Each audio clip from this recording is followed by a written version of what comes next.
बहुत रात हो गई थी। नील बाइक से अपने घर जाने के लिए निकला। कुछ दिनों पहले ही उसे ये नई नौकरी लगी।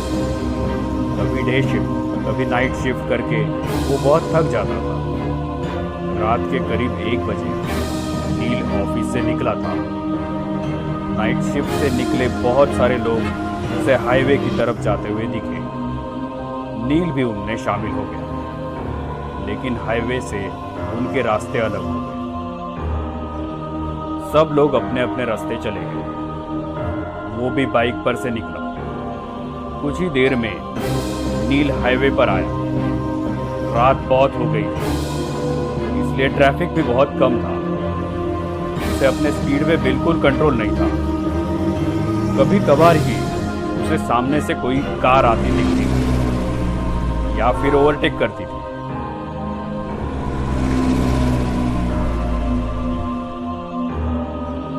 अभी उसने मेन हाईवे छोड़ के कच्चा रास्ता पकड़ लिया था। वो रास्ता और भी सुनसान था। अभी बाइक के हेडलाइट में सिर्फ काला रास्ता दिख रहा था, बिल्कुल एक काले सांप की तरह। रात के अंधेरे में वो सन्नाटा बिल्कुल खौफनाक लग रहा था, लेकिन कोई चारा भी तो नहीं था। नौकरी चाहिए तो शिफ्ट में काम करना ही पड़ता है। वो अपने ही धुन में गाड़ी चला रहा था। रास्ता सुनसान होने के कारण नील रास्ते के बीच से गाड़ी चला रहा था। कुछ ही देर में उसका अकेलापन दूर हो गया। उसे पीछे से आती हुई गाड़ी का हॉर्न सुनाई दिया। उसने उस गाड़ी को साइड दी। कुछ ही समय में एक कपल बाइक पर से उसे ओवरटेक करके चला गया। शायद वो पति पत्नी थे। लेकिन एक बात नील के ध्यान में आई कि पीछे बैठी हुई औरत ने साड़ी पहनी थी और उसका पल्लू पीछे वाले पहिए से बिल्कुल नजदीक था। हवा के झोंके से वो कभी भी बाइक के पहिए में अटक सकता था, और अगर वो पल्लू अटक गया तो पता नहीं क्या अनर्थ हो सकता था। नील ने बाइक का स्पीड बढ़ाया और उस बाइक को ओवरटेक करते हुए कहा, बहन जी, आपका पल्लू पहिए में अटक सकता है। ऐसा कह के नील आगे निकल गया।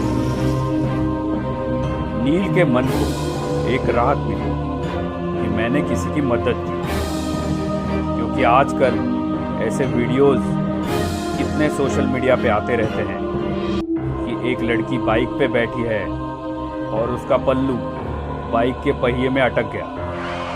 दोनों गिर गए और जख्मी हो गए।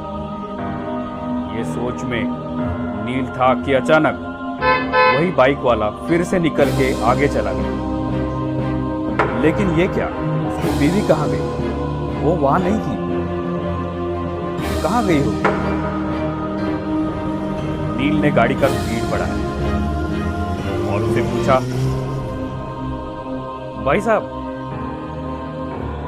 आपके पीछे बैठी हुई आपकी पत्नी कहाँ गई? उनका पल्लू बाइक के पहिए में अटकने वाला था, तो मैंने उनको बताया था। उस बाइक वाले ने अपनी बाइक साइड में लगाई। वैसे नील ने भी अपनी बाइक उसके साइड में लगाई। नील ने कहा, क्या हुआ भाई साहब, आपकी बीवी कहाँ है? वो पीछे ही तो बैठी थी ना। उस बाइक वाले का पूरा शरीर डर के मारे कपकपाने लगा। उसने कुछ नहीं कहा, सिर्फ अपनी डर भरी आंखों से पीछे मुड़ के देखा तो वो रास्ता और भी डरावना लग रहा था।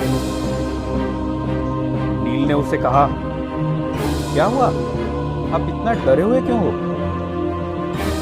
वो नील को देखते ही रह गया और फिर उसने पूछा, मेरे बाइक पर किससे बैठे देखा आपने? मतलब आप उसे नहीं पहचानते? मैं जॉब से घर जा रहा था अकेले, और मैंने किसी को लिफ्ट भी नहीं दी थी।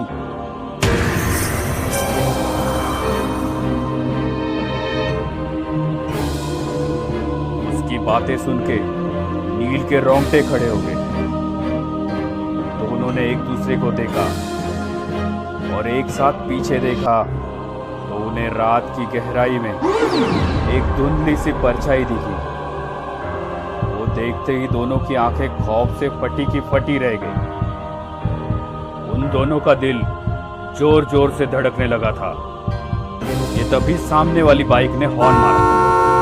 दोनों की मानो सांस ही रुक गई। दोनों ने फटाफट बाइक स्टार्ट की और तेज रफ्तार से अपने घर की ओर बढ़ने लगे। नील घर पहुंचा तो रात के 2 बजे थे। वो अपने बिस्तर पे लेटा, लेकिन उसे नींद नहीं आ रही थी। अपने पूरे करियर में उसने ये चीज पहली बार ही देखी थी।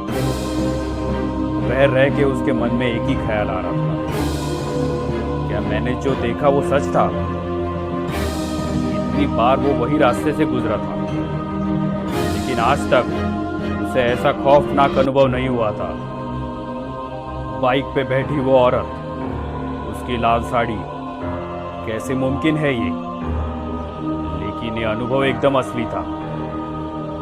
उसे तो अब अपने खिड़की के पर्दे भी उस लाल साड़ी वाली औरत के पल्लू जैसे दिख रहे थे। ऐसे लग रहा था कि बार बार कोई उसका नाम पुकार रहा है। उसे तो अब खिड़की की ओर देखने के लिए भी डर लग रहा था। जब भी वो पर्दा हिलता, बस उसे वही सब याद आता। वो उठा और उसने खिड़की बंद कर दी। जैसे ही वो मुड़ा,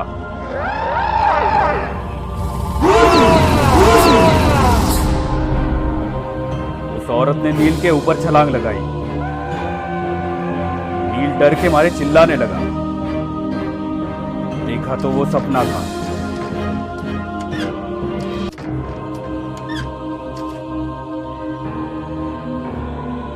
नील ने सोचा मैं कुछ ज्यादा ही सोच रहा हूं, और सो गया। नील 2 दिन काम पे भी नहीं गया, लेकिन ऐसा वो कितने दिन तक करने वाला था। तीसरे दिन वो काम पे चला गया, लेकिन उसका ध्यान काम में नहीं था। बार बार वो घड़ी देख रहा था। 12:30 बज गए। शिफ्ट खत्म हो गई। वो अपने बाइक पे बैठा, लेकिन उसके पैर कांपने लगे थे। सोच सोच में वो कब हाईवे से निकल के कच्चे रास्ते पे आया, ये उसे पता ही नहीं चला। अब उसे ज्यादा डर लगने लगा था। उसे सब याद आने लगा। पीछे से एक गाड़ी का हॉर्न सुनाई दिया। नील के रोंगटे खड़े हुए। क्या वो औरत फिर से उस आदमी के पीछे बैठी हुई होगी? क्या वो मुझे फिर से दिखेगी? सिर्फ उसे उसके हार्ट बीट सुनाई दे रहे थे। शरीर पूरा पसीना पसीना हो गया था। दूसरी बाइक आगे जाने की कोशिश करने लगी। नील ने सोचा मैं उसके पीछे देखूंगा ही नहीं, लेकिन आखिर उसने पीछे देख ही लिया तो उसके पीछे कोई नहीं था। नील ने एक राहत भरी सांस ली। उसकी जान में जान आ गई। कलेजे का डर अब खत्म हो गया था। नील ने बाइक वाले की ओर देखा और थोड़ा स्माइल किया तो उस बाइक वाले ने अपने हेलमेट की कांच ऊपर की और बोला, बहन जी से कहिए उनका पल्लू पहिए में अटक सकता है।